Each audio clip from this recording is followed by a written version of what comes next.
आदाब, नमस्कार, स्वागत है आपका। मैं हूं आपके साथ शफान अंसारी। दोस्तों, इजराइल और हमास के बीच की जंग रुकने वाली नहीं है।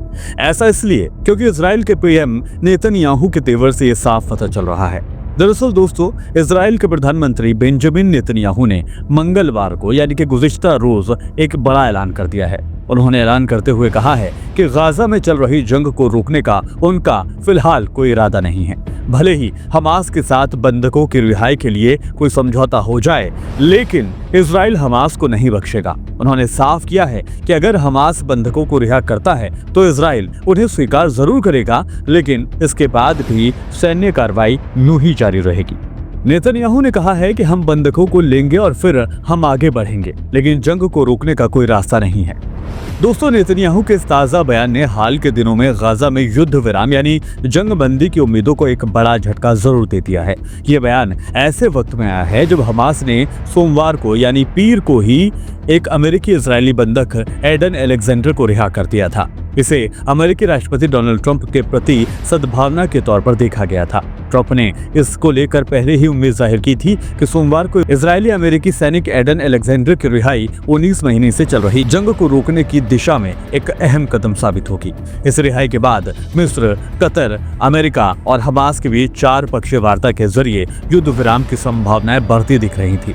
हालांकि नेतन्याहू ने यह भी साफ कर दिया है कि युद्ध विराम केवल लिमिटेड वक्त के लिए मुमकिन है और इजराइल का टारगेट हमास को पूरी तरह से नेस्तनाबूद करने का है। नेतन्याहू ने आगे कहा है कि वो इस युद्ध को अंत तक लेकर जाएंगे। हमास को खत्म करना और गाजा से खतरे को खत्म करना नेतन्याहू का टारगेट है। उनके इस रुख ने न केवल युद्ध विराम वार्ता को जटिल यानी मुश्किल बना दिया है, बल्कि इजराइल के अंदर भी एक नए विवाद को जन्म दे दिया है।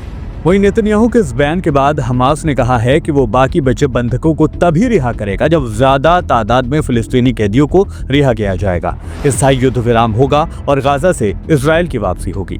दोस्तों, इजराइल में बंधकों के परिवार और उनके समर्थक सरकार पर लगातार दबाव डाल रहे हैं कि वो गाजा में बचे हुए 59 जो बाकी बंधक हैं उनकी रिहाई जल्द से जल्द कराएं और इसके लिए समझौता करें। लेकिन नेतन्याहू के कैबिनेट में कट्टरपंथी नेताओं का असर साफ साफ नजर आ रहा है, जो जंग को खत्म करने के खिलाफ हैं। हाल ही में नेतन्याहू ने गाजा में सैन्य अभियान को और तेज करने की एक स्कीम का भी ऐलान किया था, जिसमें गाजा के बड़े हिस्से पर कब्जा करना और वहां की आबादी को दक्षिण की ओर शिफ्ट करने की बात भी शामिल है।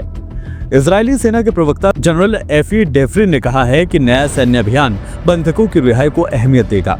हालांकि बंधक परिवारों के संगठन hostages and missing families forum ने इस स्कीम को बंधकों की बलि देने वाला कदम बताया है। वहीं अपोजिशन के लीडर यायर गोलान ने भी नेतन्याहू पर इल्जाम लगाया है कि यह स्कीम उनकी सरकार को बचाने के लिए है, न कि सुरक्षा या बंधकों की रिहाई के लिए। नेतन्याहू के बयान और गाजा में प्रस्तावित सैन्य अभियान के अंतर्राष्ट्रीय लेवल पर कड़े लफ्जों में आलोचना हो रही है। फ्रांस के विदेश मंत्री जीन नोएल बैरो ने इस योजना को अस्वीकार्य बताया है और फौरन जंग रोकने का, मानवीय सहायता देने का और बंधकों की रिहाई की मांग की है। संयुक्त अरब अमीरात ने भी इजरायली हमलों की निंदा की है और सैन्य वृद्धि के नतीजों के प्रति एक वार्निंग भी इजराइल को दी है।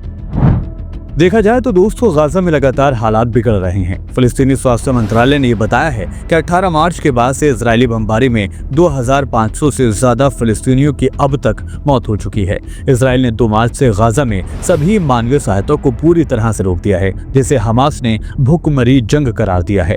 इस नाकाबंदी की वजह से गाजा की जनता को खाना, दवाइयां और फ्यूल की भारी कमी का सामना करना पड़ रहा है। वहीं नेतन्याहू के आलोचकों का यह भी कहना है कि गाजा में जंग को लंबा खींचना उनके राजनीतिक मंशा को दिखाता है। उनकी गठबंधन सरकार कट्टरपंथी दलों पर निर्भर हो चुकी है, जो गाजा पर स्थायी इजरायली कंट्रोल की वकालत करते रहे हैं। इसके अलावा नेतन्याहू पर अक्टूबर 2023 के हमास हमले को रोकने में नाकामी और जंग के बाद गाजा के लिए कोई साफ स्कीम ना पेश करने के लिए भी आलोचना हो रही है। नेतन्याहू के इस रुख ने गाजा में जंग को और लंबा खींचने की आशंका बढ़ा दी है। हमास ने कहा है कि वो केवल तभी समझौता करेगा जब इसमें युद्ध विराम और गाजा से इजरायली सेना की पूरी तरह से वापसी शामिल हो। दूसरी तरफ इजराइल का ये कहना है कि वो हमास को सैन्य दबाव के जरिए ही झुका सकता है। जैसे कि गाजा में तनाव बढ़ रहा है और बंधकों की रिहाई की उम्मीदें अब कम होती जा रही हैं। अंतर्राष्ट्रीय समुदाय इस संकट को हल करने के लिए नए सिरे से कोशिशों को अंजाम दे रहे हैं, लेकिन नेतन्याहू की जंग को अंत तक ले जाने की प्रतिबद्धता ने इस इलाके में शांति की संभावना को और ज्यादा मुश्किल बना दिया है। खैर, आपका क्या कहना है? क्या आने वाले दिनों में गजा पर और हमले नेतन्याहू की तरफ से और तेज कर दिए जाएंगे, या फिर नेतन्याहू सिर्फ बंधकों को छुड़ाने के बजाय अपनी सरकार को बचाने के लिए और कट्टरपंथी नेताओं के दबाव में आकर ऐसा कर रहे हैं? आप अपनी राय हमें कमेंट के जरिए दे सकते हैं। फिलहाल इतना ही। वीडियो अगर पसंद आया तो वीडियो को लाइक करें और शेयर करें, और हमें सपोर्ट करने के लिए हमारे चैनल को सब्सक्राइब करना ना भूलें। फिर होगी मुलाकात। नमस्कार।